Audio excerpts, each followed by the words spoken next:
Follow Paddy Power on Snapchat. The username is @thepaddypower, and we promise there won't be any boring snaps about gigs, the weather or the gym. Hello and welcome to this Monday Postcast. I'm Maddie Plell. Once again a full studio. Robbie Wilders is back for more and Dave Orton as well. Sam Harley as well, back from a bit of an absence. Sam for Paddy Power as well. What a weekend. Covering it all I was. So Sandown and Leopardstown, plenty of Cheltenham clues on offer. We're going to go through Sandown first, get that out the way. First off, Defy Desoy winning the Scilly Isles. Really, really good race, beating Lost in Translation. Vindication surrendering his unbeaten record in third behind them. Dave, first off, Defy Desoy, Arkle, JLT, what are we thinking in general of him? I backed him after he got beaten in the Dipper by Lost in Translation for the Arkle, thinking that would be the way they might play it. And I thought the Kingmaker this weekend might be the one. So I've got that. I think I've got that wrong.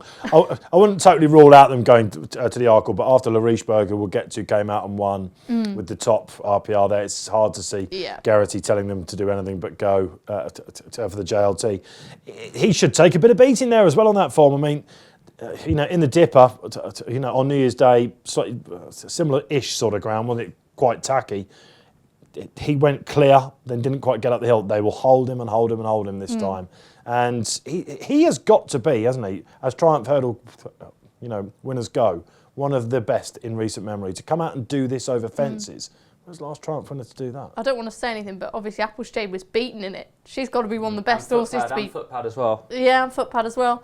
Robbie Defy Desoy, I think he looks like he'd run really well in an Arkle, but as Dave's mentioned, not likely to go that way. Yeah, he really impressed me actually by his attitude. I thought when Lost in Translation was coming for him that he might cave in once more, but I think we saw an improved horse that occasion. Just touched on Vindication as well. I was expecting a little bit more from him. Yeah. Just seemed a bit flat out, quite far out in the contest, and it looks like Kim Bailey might look to step up to the RSA trip now. Which is disappointing because I've already backed Vindication for the JLT. But on the face of it, he was only beaten about 3 lengths though, so maybe he actually shaped better than it seemed. You wouldn't rule that out totally because Kim Bailey, you just don't know. And whatever the weather does... Maybe he won't run at all. Correct. He didn't turn up last year, did he, which crushed me, because I'm a huge fan of his as well. It looked all about 3 miles for him though, surely. OK, Sam, any prices on Defy Desoy for Cheltenham? Yes, I generally agree with the guys there. They seem to have learned how to ride Defy Desoy. Barry just held on to him this time round, gave him a super ride. The form ties in really well with Lebago Raw and Top of the Game through the 2 horses. And so we've reacted by going 4-1 favourite, Defy Desoy for the JLT, and we've Lost in Translation at 6-1. And we've 16s for the Arkle for Defy Desoy. Fab. I don't think he'll be going that way. No. It's more just me saying that. But I do absolutely love Lost in Translation. I'm with you, Robbie, as well. I think maybe on face value, Vindication disappointing, but perhaps they're just really good 3 horses. Another really impressive winner at Sandown on Saturday was Lord Napier, Dave, and be interesting to see if he features in the Stayers Hurdle at all, or whether they'll go the handicapping route. Yes, a lot will depend on what Mr. Handicapper does on Tuesday. I think 147 RPR, so he's got still quite a bit to find with that, hasn't he? Visually, massively impressive. As a guy that backed him the last twice going into that, not really sure it was just a trip which enabled him to look so impressive. I think a lot of horses just didn't turn up really. That would be my assessment. Although Flemcara in third has got some decent form to his name, and Folsom Blue. Yeah. And I mean, you could argue that Casco Dairy, who'd hosed up at Ascot at maybe the time just a before, little bit too much too soon. I think possibly, and he was given quite a lot to do as well. He's a talented horse. It was just one of those races where you get these funny handicaps. But Top of the Game, of course, won it last year. Yeah. He was just nutted off a mark of 150 in the Coral Cup. It can be done. Yeah, Robbie Lord Napier, would you be rushing to back him for Cheltenham? Certainly not, no. This was an impressive display, but the Stayers Hurdle, he'll have to improve quite a lot more for me. I know Connections really quite fancied him before the race. They did, didn't they? Yeah. The best piece of work they've ever seen. Yeah, I read the report on that, and it was quite telling. But no, I'd say you'd have to come forward a hell of a lot again to get involved in the Stayers. OK, Sam, did the market agree with the lads? Lord Napier's still got plenty to find. Yeah, so he was a good winner. But again, as one of the guys said there, Folsom Blue was the one for me. The money came on the day for him, and sort of halfway he was being driven along, looking like he was going to be tailed off last. But then just as the camera was focusing on the front 3 crossing the line, he flashed home for 4th. I suppose it has to be a big pointer towards his chances in the Irish National. come Easter time. He was at 4th in the race last year, only beaten a length and a quarter. So you'd have to think he has a big shout in that again. Yeah, very unlucky in the race last year, of course.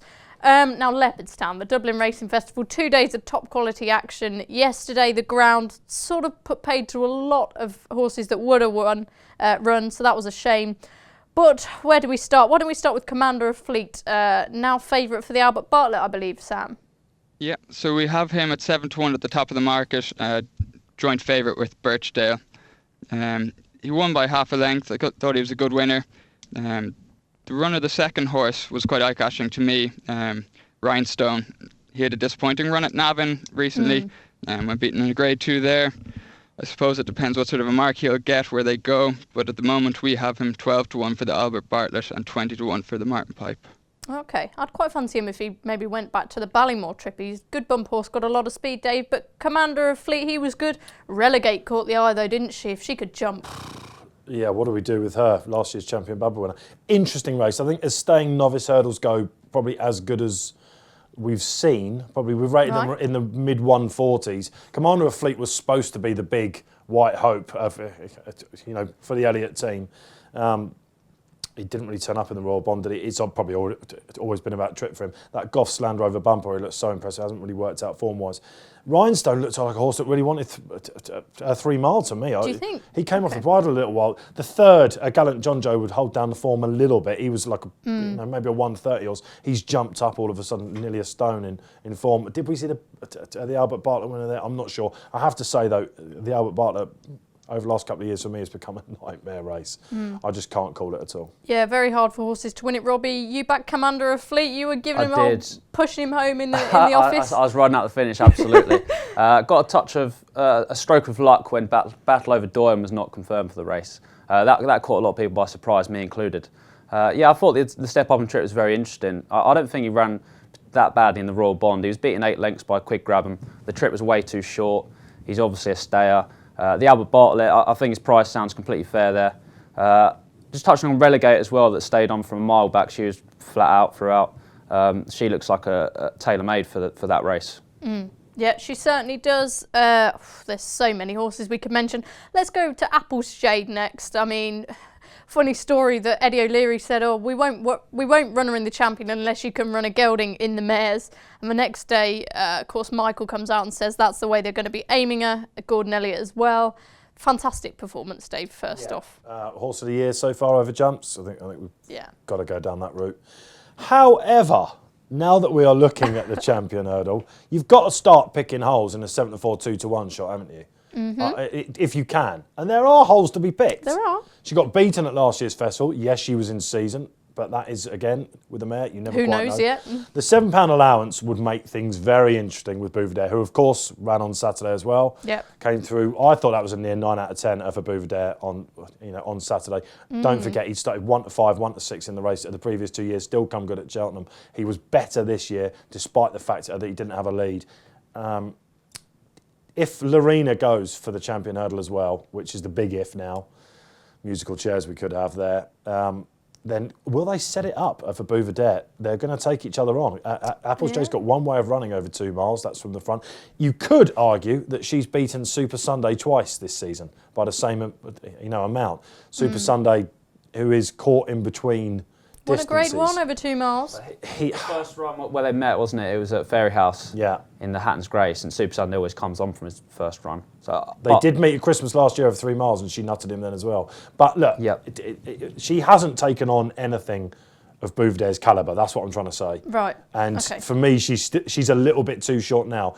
I'm absolutely over the moon if she goes there. Yeah. Sam, what price did you go for the Champion? Yeah, so non-runner, no bet. We have her 15-8 joint favourite with Bouvardere. It's interesting how Eddie O'Leary said that Bouvardere gains a length at every fence with his jumping, and then Apple's Jade getting the £7 should counteract that, so it should make up for a serious race. I agree with the guys there.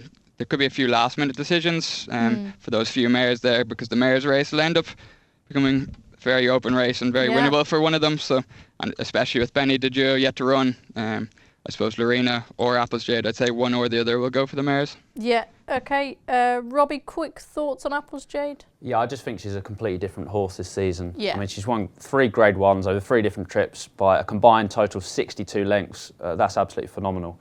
I wrote in our big race jury that I said I thought she should go for the Champion Hurdle. I'm delighted that they're going that way. The tendency to jump right would be a concern for Apple's Jade for sure, because we know how slick Bouvier is over his hurdles. And as Sam touched upon, that could even it out, but it'll be a fantastic race. And it does open up the Mare's Hurdle. I was trying to find an angle into the Mare's Hurdle. It's difficult to know who's going to run in it. We've not heard much from Benny Didier. I don't know what the plan is there. With Gravega, they went their first time out every year, though, didn't they? So if she turns up first time out, you wouldn't be too worried about that. No, not at all. If she confirms it. She's clearly the classiest. She's the one that's missing. Exactly, most intended runner if Lorena does go for the Champion Hurdle. But that could really turn into quite a desperate race if these top class mares don't go. But it would be great for the sport to see Bouvier taking Apple's Jade. I'd find it very difficult to split them now. Okay. Another horse that won on Saturday, Min, is going to probably face Altior if he goes to the Champion Chase, which is looking likely rather than the Ryanair. I think it'd be fair to say. Just want to touch on really, really sad incident with Special Tiara. Horrible, Dave. Champion Chaser, brilliant horse, so fun to watch. Really sad for Connections. And the British loved him because he kept coming over here. Kempton as well and the likes. He just had one way of going, didn't he? You knew you could set your clock by him at Cheltenham. It was horrible to watch that. It was a dramatic day on Saturday and Sunday at Leopardstown for different reasons. And amongst all the brilliance, that was a complete gutter. For sure, and I know Lee Mott said he's done some lovely, lovely stuff on Special Tiara as well. So again, thoughts with Connections there. But turning our attentions back to Min, Robbie, where would you go if you owned him? He's a very good horse, isn't he? It's just unfortunate that he bumps into Altior in this era because Min and the So, they're absolutely top class, but they're not quite of the ability of Altior. I'd personally go for the Champion Chase. I think he's an out-and-out 2-miler. He's quite keen in his races. He'll get a strong pace to run at. But the way I'd see it now, I'd see Min going for the Champion Chase and Footpad going up in trip for the Ryanair if they would split those two. But then there's in the So as well. Like, where do you go with him? It's a real conundrum for Mullins. But yeah, I love Min. He won as easy as I expected. I just wanted to touch on Ordinary World. He runs well in these kind of races, but he's in an awkward position. He kind of places. He finishes second or third, but he's also probably too high in the handicap to win a Grand Annual or something. But yeah, he's a very likeable horse as well. But yeah, the 2-mile, the Champion Chase would be the way I'd go with Min for sure. Okay, Sam, I think the market probably is agreeing with that. I know you've got a really interesting market up now. Yeah, so just outright we have Min at 9-2 for the Champion Chase behind Altior, and we have him 3-1 for the Ryanair. Both of those are non-runner, no bet. We've actually priced up a Champion Chase without Altior market, which we have Min at the top of the market at 5-4. We've Footpad 15-8, Score Royal 4-1, Undersow 9-2, and then we've Lady Buttons and Fox Norton both at 8s. Okay. So that offers a bit of value to people who want to rule out Altior, as he looks unbeatable in that race. I suppose for Min, it's a case of not being afraid of one horse. He'd be the clear second best horse in that race for me, whereas in the Ryanair, it looks like it could be one of the most competitive races of the year. With you've waiting patiently, Footpad, Undersow, Coney Island, like you've so many in there with a good chance. If I was making the decision, I'd be going to the Champion Chase. Yeah, it's a very good option you mentioned there. Some others, Sir Eric yesterday, really impressive, rocketed to the head of the Triumph Hurdle market, understandably so. Dave, Fakir Dudery overtook him in the market. Could he go to the Supreme? It opens up all sorts of questions. It does. Joseph O'Brien continues his stranglehold on the division, and the Irish in particular. Spring has been used, as we know, as a leading trial for a long time now. And we thought, didn't we? I think most people, after Fakir Dudery's won so easily at Cheltenham, if Sir Eric comes up and does something similar. Sir Eric, chasing home a Stradivarius on the flat, on Champions Day, he is potentially one of the best 4-year-olds to go hurdling in a long time. I love he's still entire. I love that angle. Coolmore could potentially have him as a sire in future. That's he jumped exciting. a lot better out in front. I watched back the Christmas Maiden, where he wasn't actually that fluent. I was on the Mullins horse, Tiger Tap Tap or whatever, who didn't really turn up yesterday, did he? No. But the way he went about his business, I don't think he has to lead. He's a horse that wants at least this trip on the flat. That means Cheltenham's going to be no problems to him. Ground comes alike. They could easily now if you're not on a non-run and no bet for Fakir, he could well elsewhere, I think. Yeah, but 4-year-olds don't have a great record in the Supreme, as you were telling me, even though they get the weight. 1999, All au Loire was the last one to do it when trained by Martin Pipe before he went to Francois Duman, of course, a long time ago. And there have been some decent ones to try. Yeah, Robbie, anything to add? Yeah, this was an absolutely monstrous performance. I think you could argue that his price for the Triumph Hurdle is absolutely fair at the moment. There's potential for that to go off a lot shorter. I quite like Tiger Tap Tap like Dave did over Christmas as well. He was kind of disappointing here. He got with caught the market, I thought they were expecting him to run better than he did. Yeah, exactly. Nothing between them, was there? No, he got caught in a pocket, didn't he? In the home straight. He couldn't get out. But when he did, he didn't find an awful lot. But there are some good horses in behind. You've got Gardens of Babylon and Shireen, who are the right horses in behind. He's absolutely we could be talking about proper Fred Winter horses there, couldn't we? Sure, yeah, absolutely. Yeah, mate, you're right. It was a really good race. Chief Justice back in 5th. Solid that early horse. season form. It's there, isn't it? So top. It's just the Irish juveniles are just mile clear. Is he going to be one of the bankers, do you think? I mean, he could be Sam, couldn't he? Yeah, I know Tom Siegel thinks he's just the most solid banker at this stage. Sam, what price are you now on Sir Eric? He was impressive. Yeah, so we rated him as probably the most impressive performance of the weekend. I suppose, in my mind, he's the most likely winner of the Triumph Hurdle. Rated 109 in the flat. Wasn't beaten far by Stradivarius in the long distance cup at Ascot. He's taken to hurdling seamlessly. And I agree with you, Maddie. It's interesting that he's not being gelded. So it looks like he's going to be stood as stallion down the line. Yeah.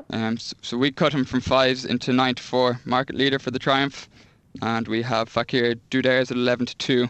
But just this morning, we've seen a lot of money for Fakir Dudares to go to the Supreme. Okay. And so we've cut him from 16s into 10s for that. And other firms who are non-running no bet on that have actually gone to 7s. So it looks likely he'll go there. Okay.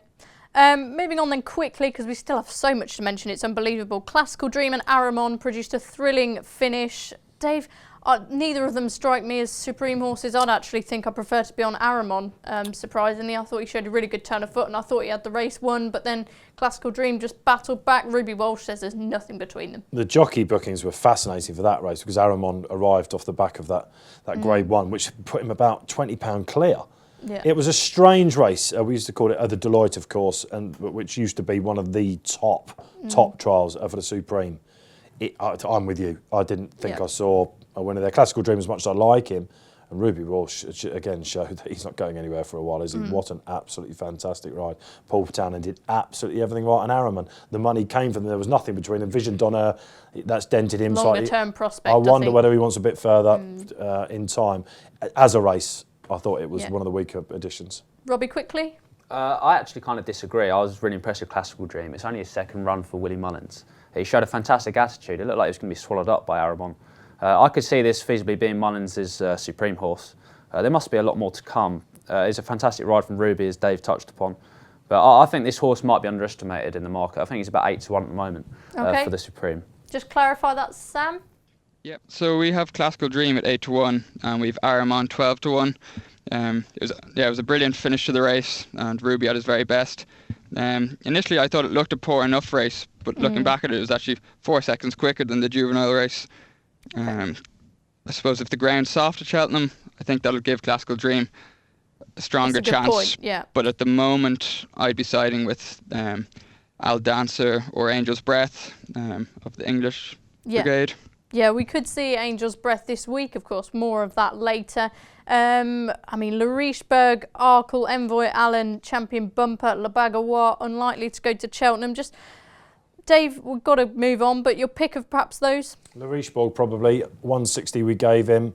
He was entitled to win, wasn't he, when Knockanoose fell. Yeah. When you were looking at the race as a punting a sort of module, you're looking for, the average RPR that wins that race is around about 155. Him and Knockanoose were the only ones that got anywhere near that. Us and Them has jumped up all of a sudden £20. He's a lovely horse, Us and Them. He jumps really, really well. I was quite impressed with him, actually. He just is a nice, tough sort of horse, isn't he? You could see him placing. I think 152 we gave him. Was there really £8 between them? I'm not totally sure, but if it's a sound surface at Cheltenham, he'll be a big gamble for the Arkle. Robbie, of those three I just mentioned, again, Le Bagawa probably unlikely to go to Cheltenham, but Envoy Allen, Champion Bumper prospect? Absolutely, he has to be, doesn't he? I expect him to win a shade cosier than he did, but these bump horses are all improving at different rates, aren't they? I'd actually like to add a thought on Laricheberg. I think this is a top-class horse on good ground. The ground is absolutely the key to him. He actually ran in the county hurdle last year. He finished 15th, but that was on soft off a mark of 1:45. If he gets good ground this year at Cheltenham, I wouldn't be put off by that sole course run. And I think it'd take a massive amount of beating. But as I say, the ground is absolutely the key, and it'll be interesting come Arkle Day. It will indeed. Sam, final thoughts from you overall on the weekend? Yeah, so we have Richeberg at 4-1 at the top of the Arkle market. There's strong opposition in behind him in Lawler, Dynamite Dollars and Kalashnikov, who all have formed the ties in closely together. I'd probably stick with Kalashnikov in and around the 7-1 mark, just purely because of his Cheltenham course form. I always think, looking back year on year, course form's so valuable going forward. I suppose the standout for me was probably Lebago Raw. She's unbelievably hardy. She had to do everything the hard way, leading from pillar to post. I suppose at the end, Kaiser Black finishing on would mildly concern you about the form, but reflecting on the hard race she had at Kempton at Christmas, that wouldn't worry me too much. And I'd say Aintree and Punchdown would be the main targets for her. And probably gives top of the game a nice boost for the RSA at Cheltenham. And he'd be an eye catcher for me at 7-1 for the RSA market. And of course, let's not forget the Irish Gold Cup, a depleted field but a fantastic finish. Sam, Bellshill coming out on top. What chance he got in the Blue Ribbon, the Gold Cup? Yeah, so I suppose the story of the weekend was the non-runners, but it certainly didn't take away from some fantastic finishes. Again, this was Ruby at his very best. I suppose Road to Respect, jumping let him down slightly. They both look very evenly matched. I think if the ground is anyway good for the festival, they could both be far closer to the top of the market. But at the moment, we've Road to Respect at 11-1 and Bellshill 10-1. Okay, fabulous. Any other eye catchers in the handicaps from you? I suppose the one that I saw was Uradel. He's currently 14s for the Coral Hurdle at Cheltenham. He's owned by Luke McMahon. He always loves to get a winner at the festival. He ran on nicely into 5th in the handicap hurdle. And another one just from that race was Wonderleish of Charles Burns. Yeah. I don't know where his target is, whether it's going to be at Cheltenham or the Galway hurdle, but he's definitely one to look at for the future. Yeah, market sort of spoke volumes of that one. Dave, thoughts on the Irish Gold Cup and any eye catchers? Bellshill, we gave 169 as an RPR. That's of course, quite high, isn't it? It is. I mean, if you think that Native River 178 to win the Gold Cup, and I mean, that's about, you can see where the handicappers have gone with this, because the one time he turned up at Cheltenham, or the last time he turned up at Cheltenham, he was beaten 10 lengths behind Might Bite in that crazy RSA. Which Ruby Walsh actually said he thought he had Might Bite beat for most of that race. And they just went a crazy gallop. Yeah. So we know he goes at Cheltenham, but he looks like a sort of more place horse for me. I think Mullins' wait for a Gold Cup might just be going on. I will definitely second what Sam said about Uradel. That was a huge eye catcher in a falsely run Ladbroke handicap. Sam, do you think they'll go Coral Cup for that? I suppose it'll be the Coral or the County, won't it? Yeah, it's a tricky one because it looks like his trip's being sort of 2 mile one. But he stays that on the flat. You know, he's a Cesarewitch, isn't he? And he stayed on. But I agree that they are often keen to keep them at that distance. Yes. Cartwright was a big eye catcher in that as well for me. Okay, Robbie.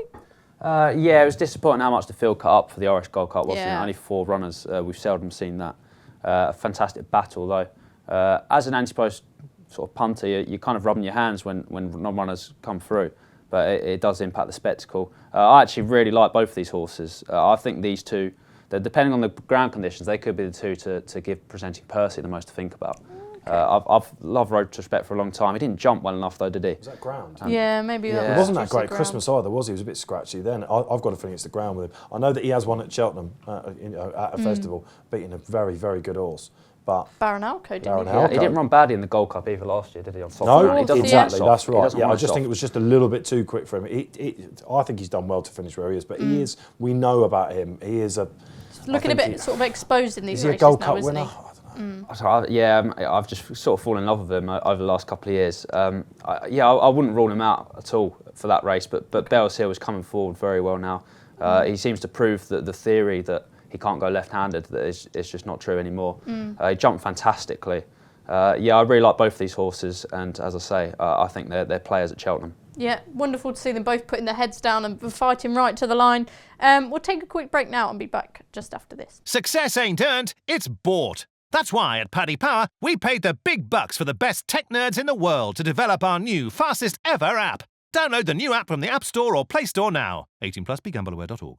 So welcome back to this Monday Postcast. Now we're going to have a look at Saturday's racing. First off, the Denman Chase, looking quite a deep renewal. Native River, Clanders Oboe, Annabelle Fly, Coney, The Last Samurai and Beware the Bear all entered. It's going to be really interesting, Dave, to see if Clanders Oboe can sort of cement his King George run. I'm really interested to hear what Sam's got to say about this, because who should be favourite on Saturday?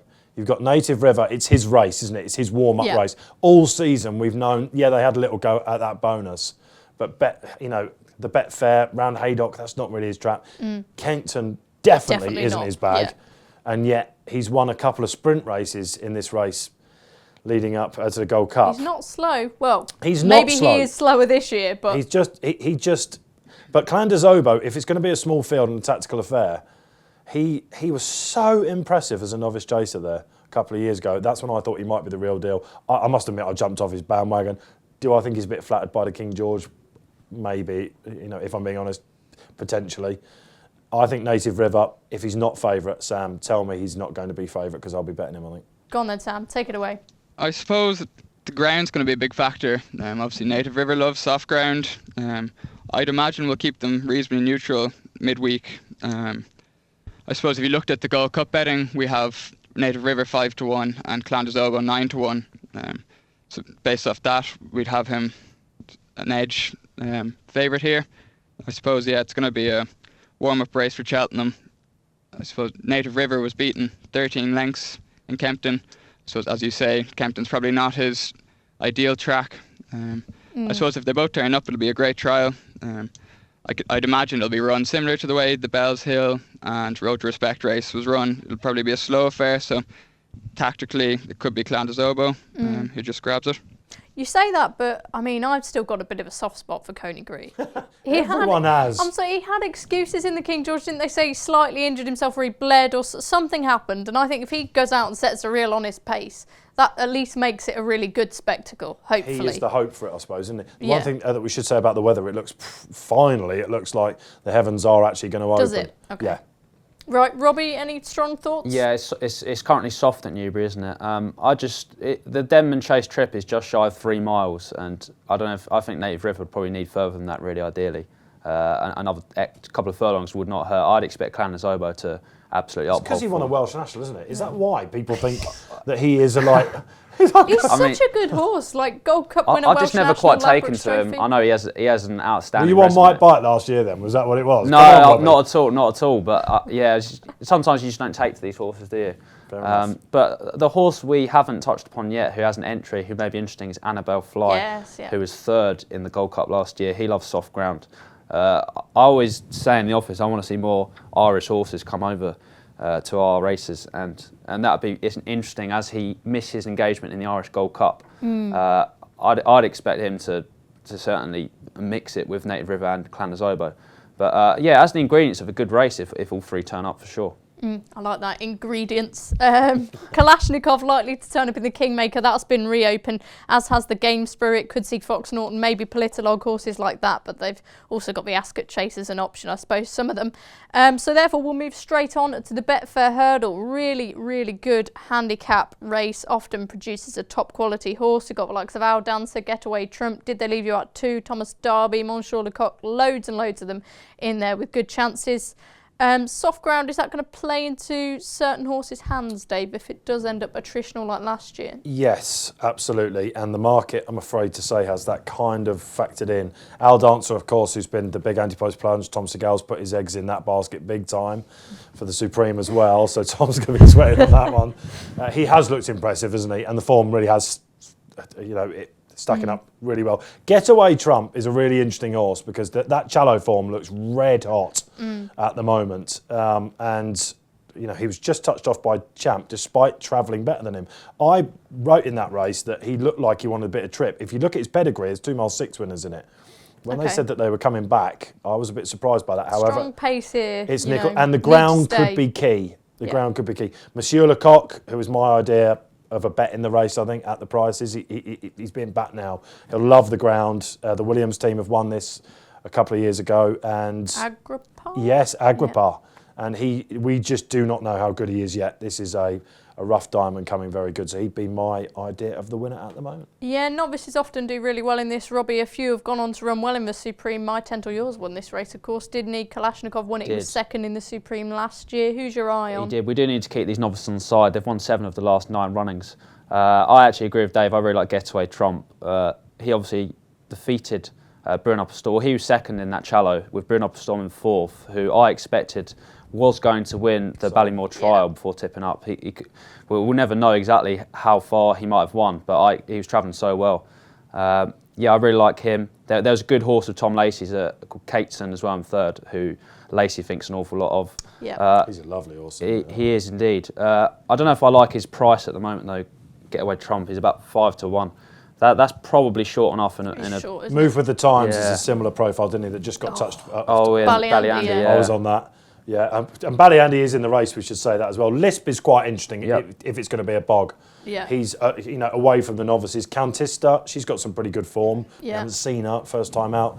Zarkanda, did he do it first time out? I'm thinking he might have done it. Maybe. Yeah, Nick Gifford's horse, did they leave you out too, Dave? Talking about him before, disappointing last time at Kempton, but the market told you he was going to disappoint and beat Thomas Darby, of course, at Ascot before that. You have to feel for connections of both Thomas Darby and did they leave you out too, because it looks like the ground for what I mean. It's been good ground, and had they gone to Leopardstown on Saturday, it would have been perfect. But he looks like he's got a big 2-mile handicap in him, and Thomas Darby. But the ground is key. Yeah, Robbie, anything to add? Did you say you got your eye on another one? No, I can't see myself getting involved in this market at this stage until we know a bit more about the ground on the day and who's going to exactly show up. But you're obviously looking for a progressive novice, really. Yeah. And Getaway Trump is very much on my radar. But I'll hang 5 for now. Yeah, smart move. Sam, market, any fancies from you? Yep, so we have Al Dancer at the top of the market at 4 to 1. We've Getaway Trump 9 to 2. Monsieur Lecoq at 7s. We've Countista at 10s. And we've Lisp and Leon Cavallo both at 12s. And Montes Avaloir and Nube Negra both at 14s. Looking down through it this morning, I thought Al Dancer is a very solid favourite. All 3 of his novice races, he's the second horse has come out and won from each of those. I suppose 4 to 1 he's probably a bit short. If you were looking at him, you'd probably take a chance on the Supreme. He's 12 to 1 in that, on the basis if you thought he was going to win this. The one when I was looking down through it that I really fancy now is Leon Cavallo, the Dr. Richard Newland trained horse. He's currently 12 to 1 in the market. He hasn't run since September, but his last 2 runs over 2 miles have been very good. His second previous run was in the Galway Hurdle. Sharjah. He was only beaten 3.5 lengths by Sharjah, who's gone on to win 2 Grade 1 since. Horses behind him that day were the sorts as Le Richebourg, Bedrock, Whiskey Sour. That reads good now, doesn't it? Yeah, and you can't. If you look back to his juvenile form, he was actually in that race we discussed earlier on in the Triumph. He was actually 5th in the Triumph. Yes, he was. When he was behind Ivanovic, Gorbachev, Apple's Jade, Footpad, and Let's Dance, and then behind him there was horses like Frodon, Score Royal, and Clanders Oboe. To me, that form looks very solid. That's interesting because I actually touched on that on the blog on one of the days, and I sort of screen capped that Triumph Hurdle. Absolutely remarkable. It's a bit of a nuts race, really. So yeah, he'd be a very strong fancy for me. Okay, fabulous. We're going to have a look at some of the midweek action just after this break. Check out Paddy's Rewards Club. Simply place 5 bets of £10 or more across any sport in a week, and you'll get a free £10 bet the next week. T&Cs apply. 18+. BeGambleAware.org. Welcome back to this final instalment of the Monday Postcast. As promised, we're going to take a look at the midweek racing now. I'm going to spin through them for you. Tuesday, Sedgefield, Market Raiser, Newcastle. Wednesday, Ayr, Ludlow, Kempton, Wolverhampton. Thursday, Huntingdon, good card there. Thurles, Doncaster, Fosslas, Chelmsford. Friday is Bangor on Dee, Kempton, Southall and Newcastle. Dave, first off, I'll go to you. Anything caught your eye midweek other than your nap? Yes, tomorrow at Market Raisins on the Tuesday, Clarendon Street. We spoke about that in the office earlier, didn't we? He's up against a horse called Garrettstown, but he is very interesting. Marker 129-ish, we were saying. They get one more run into him tomorrow. He's a very talented horse. Yeah, you're doing well on this front. Andy Dufresne last week, was it, or the week before? That's right. He was impressive, wasn't he? Yeah, absolutely. Yeah. So listen, this is a talented horse, and they've probably got the Martin Pipe. I would imagine if you take that Birchdale form, literally could be just absolutely chucked in. So it's all about Henderson this week, of course, isn't it? Because on Thursday we've got Angel's Breath hopefully coming back Sydney out. Banks, at Huntingdon. Sam, any thoughts from you? Yeah, so just looking ahead to Thurles on Thursday, there's a very well named horse called Amen Corner from the Willie Mullins yard. He's owned by a syndicate called the Masters Syndicate, who has celebrity names such as Anton Deck from I'm a Celebrity, Alan Shearer and Lee Westwood, to whom Amen Corner has been fairly fatal over the years at the Masters. That's just wasted on me. Augusta Kate, wasn't Don't have it, a clue. This is the full brother to Augusta Kate, actually. He's by Yates, which might be a small concern over 2 miles, but it didn't stop Augusta Kate, as she won 3 bumpers over the trip and went on to be a Grade 1 winning mare. So I suppose Willie's not really played his hand with some of his bumper horses yet, outside of Blue Sari. So this could well be one to watch on Thursday. Yeah, Rebel Oak disappointing. I think something was wrong with her in that mare's bumper on Sunday. Robbie, before we go to you, just Pashta Polder. He could return at Bangor on Friday. Won the Fox Hunters for the last 2 years. Be great to see him back out. It would be, yes, absolutely. There are a couple of other interesting runners ended up in that Hunter Chase, aren't there? I believe Shantou Fly has ended up. He was second. Road to Riches is really come out as well. Yeah. I think David Maxwell's got him now. It's a hot division because they can't get the races out at the moment. So, Yeah, no, that'd be very interesting. Road to Riches. I wasn't actually aware of that, but Shantou Fly's a horse I really liked last year. He was second to Coup Star Sivler at the festival. Yeah, only just denied in the Ultima. Yeah, the Hunter Chase sphere is really starting to hot up, isn't it? And it'll be interesting to see who throws their name into the hat for the Fox Hunters. Okay, we'll move on to our naps now. This will not be beaten. Okay, Robbie, I know you've got a few others you want to mention before the nap. I do. I'd just like to say, as well, Sam stole my thunder a bit of Eamon Corner. I wanted to speak, but I echo absolutely everything he says. That's a very interesting runner. We have a horse of Tony Martin's entered up in a novice hurdle at Ayr on Wednesday, a 2-mile novice hurdle called Nibiru. And on his second run over hurdles, he was third behind Sir Eric and Tiger Tap Tap, about 8 lengths back. And I don't know, could he be a potential Fred Winter type? He'll be receiving stacks of weight in this novice hurdle if he goes over with the 4-year-old allowance. That'll be interesting. There's another horse, What's Wrong With You? He's on my radar for the Grand Annual potentially. He has an entry at Ludlow on Wednesday in the 2:10. He's currently off a mark of 1:35. He might have to win that to get into the Annual. We know Nicky Henderson likes to target one in that race. It's obviously named after his father.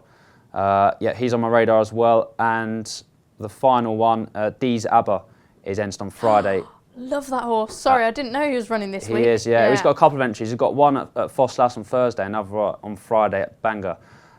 He's only had one run, but he beat a Stuart Edmonds mare called Queen of Hearts, who's gone on to win a listed race. Proper mare, isn't she? Yeah, the form's stacking up. We've got I think there's about 5 winners behind. Yeah, know the score. A really highly regarded horse of David Pipes was third. Certainly an interesting type going forward. And you after my nap as well now? Yeah, go for it. Okay, this one's really from left field. At Kempton on Friday, the 3:30 2-mile 5 handicap hurdle. A horse called the Major General, who listeners may remember as a flat horse for Aidan O'Brien. He actually finished second to Ulysses in the 2016 Gordon Stakes at Glorious Goodwood. The knowledge on this guy. He's rated 109 on the flat and he's rated 110 over hurdles. He was one of the horses that JP acquired and joined Joseph O'Brien's yard. He didn't really do anything special there. He's moved over to John Joy Neal. He's had a couple of runs. I expect him to have sort of settled into the place a bit better, and he has a mark of 110. It's only £1 higher than his flat mark. He must be interesting. He's not the best jumper in the world, but he must be absolutely thrown in if he can get that together. Okay, Robbie, you can take a breath now after all that. Dave? Is that the nap then, is it? That's the nap, The yeah. final the Major one, yeah. General. Yeah. Half an hour later, I'm hoping that Darius Debois turns up, who chased home a horse called Larry over a badly inadequate trip. Watched that back at Sandown last time. He's crying out for 3 miles. He's a winner waiting to happen. Okay, nice and straightforward that. Sam, finally. Yeah, so just one. He's not declared yet or entered yet, but one that's sort of gone under the radar for Cheltenham is a horse called Glenlow. He was beaten in the nose by Delta Works in the Pertoms last year. He's actually been over to Plumpton for a novice chase, just to give the handicapper a look at him. Was that behind Mastodino? Yeah. So I'd say the aim for him could be the Kim Muir, rather than the ORSA, which Delta Work will go to. Delta Work's gone on to be rated 155 on top of the market for that. So I'd say Glenlow's around the 20-1 mark in the Kim Muir at the moment. So he could be one to watch out for that. And then just midweek, the listed race in Listed Novice Hurdle at Huntington on Thursday. Angel's Brett's entered. Yes. I know he's the option of Newbury on Saturday as well. This race is just over 2 miles 3, but they always say that you need something that stays slightly further than 2 miles for the Supreme, especially if it came up soft. So this could be a perfect prep for him just over the slightly further trip. He'd have to concede a penalty to smart types like Emma Tom, Grant Sansi and Brandon Castle. But I think to prove his Cheltenham worth, I think he'd probably have to win a race like this. And if he won it, I think he'd shorten up to around the 2-1 mark for the Supreme. So yeah, he'd be my nap on Thursday. Fabulous. That about does us for today then. If you enjoy these shows, please remember to rate, review and subscribe to us. We've got the latest instalment of our Cheltenham Anti-Post Postcast coming out tomorrow, so make sure to join us then. Then on Wednesday, it's the Golf Postcast with Dave Clark in the chair. Thursday, Football Postcast taking place as usual, where the team will be looking at the weekend's Premier League games. And I'll be back on Friday for a detailed look at the weekend's cards, so please join us then. We'll see you soon. Follow Paddy Power on Snapchat. The username is ThePaddyPower, and we promise there won't be any boring snaps about gigs, the weather or the gym.